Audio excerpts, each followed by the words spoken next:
Hi, in this short training, I'm going to be talking about this really quite bizarre behavior that so many people have, that we spend a lot of our time wrestling with, which is having an idea, having a dream, having an ambition, and then immediately squashing it, jumping on it, saying, no, you're not good enough, you're not smart enough, you'll never do it, you're not that sort of person.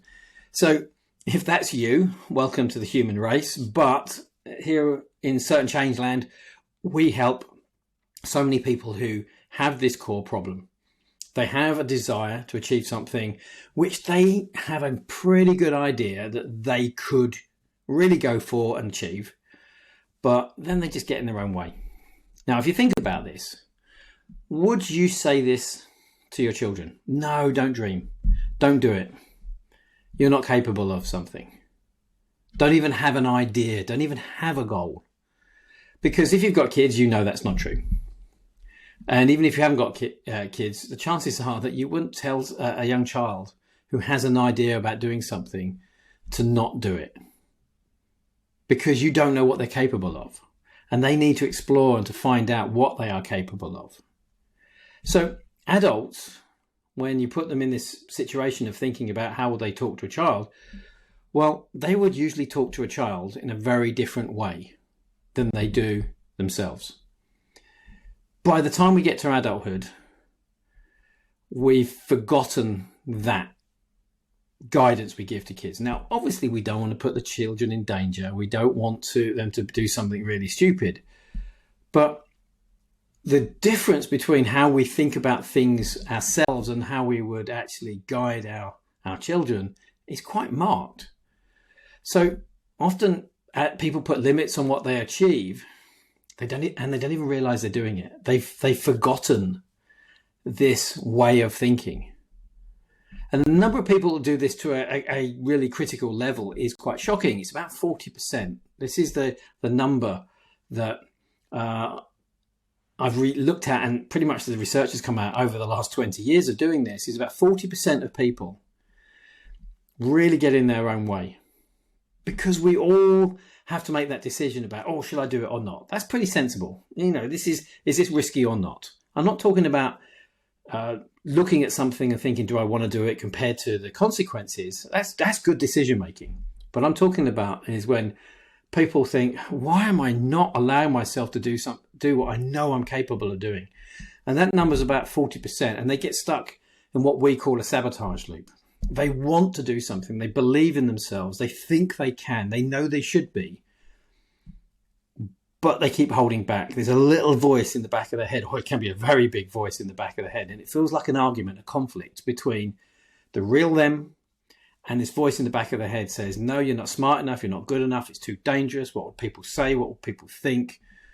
And they hold back, and they get in this loop of, I can.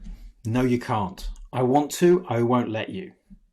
So it's a very common thing. It's an incredibly common thing. It's an accidental way of thinking our brain creates. It's a mistake, a well-intentioned mistake that gets out of control.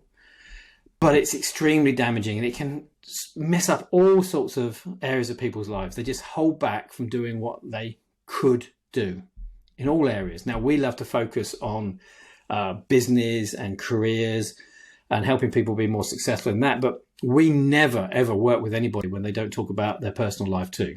So it can damage all areas of their life. So it's almost like two halves of your brain.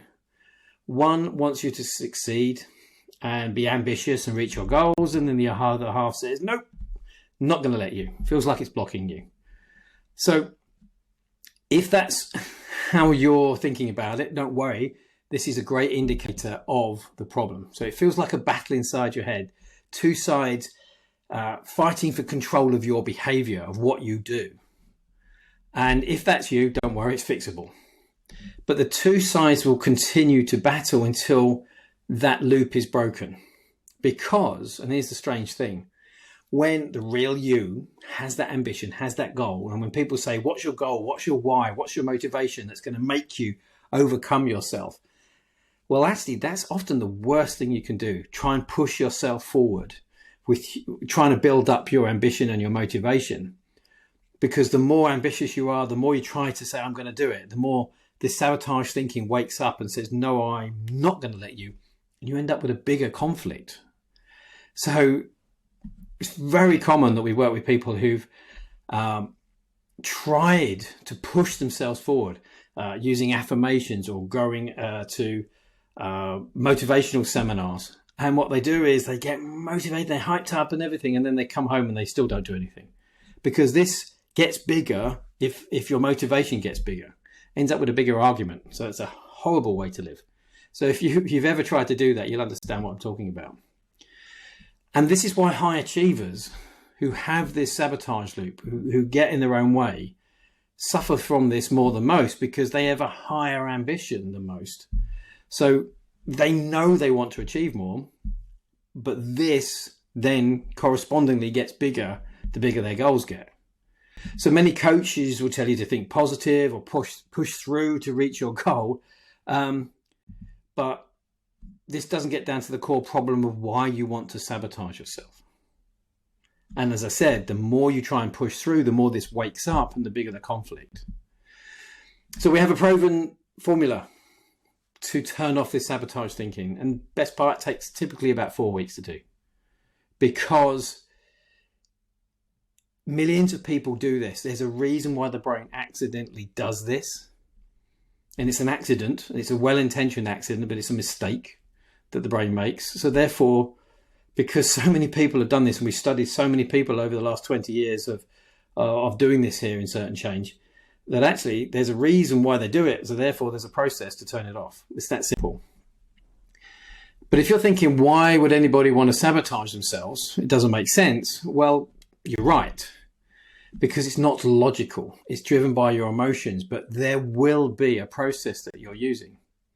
And there are two powerful reasons, very powerful reasons, why so many people do it. Now, the first one, most people know. The first one makes a lot of sense. The first one is protection. Keep you safe. Don't fail. Don't look stupid. Don't lose your money. Don't make a mistake. And this comes from our brain wanting us to stay safe, which comes from our not wanting to die, not wanting to be eaten by things with big teeth. So we've been doing this for a very long time. But actually, what it's done is it said, I need to protect you from your own ambition. Now, that's the first reason. That's what pretty much everyone knows. And that's why they try and get you to force yourself through this fear. But there's actually a second reason. I found this many years ago when I'm working on my clients, and I thought, this overprotection doesn't make sense. And when I started to take my clients through a process which went beyond just protecting yourself from failing and losing your money and looking stupid and all the normal things, I found every single time that the purpose of that was then to move on. And actually, it was to be successful and happy and doing what you want to do. So the sabotage thinking is not just about protection. It's actually the results from you being safe that it's also focused on. So the two powerful things, it's not just, as everyone else will tell you, which is about protecting yourself from failure. It's actually, if I'm not failing, then I can go on to be happy and successful. So it actually is a happiness and success strategy. Now, that may seem a bit crazy if you've frustrated with yourself that you're holding yourself back, but I guarantee you it is. And I can prove that to you within 2 hours. I can take you through a process where you'll prove it to yourself that not only are you trying to protect yourself from the things that you're accidentally overly fearful of, but you'll be able to see that you'll then be successful and happy from following this process. It'll never work in the real world. It never does. That's why people get held back for years and years and years, because it's not logical. It won't work in the real world, but your brain wants to hold on to this sabotage thinking, creating this loop, because it thinks it's not just going to save you from dangerous situations, but it thinks it's going to help you be happy and successful. Now, if you think about that, save you from danger and help you be happy and successful. Can you see why that part of the brain doesn't want to switch off? But we have a process, it takes about 4 weeks, and we can switch this process off because the real you has a better one that can work in the real world. I guarantee it. That's what we do. That's our speciality here at Certain Change. So if you think, I'm not sure it makes sense, Stephen, I'm not sure I quite get it, but I know I'm in this conflict, let's just have a conversation. We'll take you through what we do. We'll describe how it works. We'll give you examples of it. And even in that first, quick chat we'll have, you'll see that the possibility to turn this off is absolutely there. And that means that you can then not only keep yourself safe from failure, but actually in the real world, achieve what you want to achieve, including being happy and successful, whatever that definition is for you. So if you're fed up with the conflict and you're fed up from squashing your dreams, then just book in. Let's have a chat. No obligation, no pressure. But I guarantee you, within the first 2 hours of working together, you'll know exactly why you've been blocking yourself. And as soon as you know that, that's when things start to change really fast. So I hope to speak to you soon. Hope this has been useful to you. But yeah, don't let yourself accidentally get in the way anymore. What should you be doing? What could you be achieving? And if you're frustrated enough that you haven't been doing that when you know you should be, book in a call. Let's have a chat and let's get this turned off, because it doesn't need to be there, because it will never work. I promise you. As much as it wants to help you, it never works in the real world. It just causes misery when you don't need to be in it, and it causes underachievement and failure and a hell of a lot of stress and fear which you don't need to be living in. Promise you it can be changed in a very short period of time. Anyway, thank you for your time, and I hope to speak to you soon.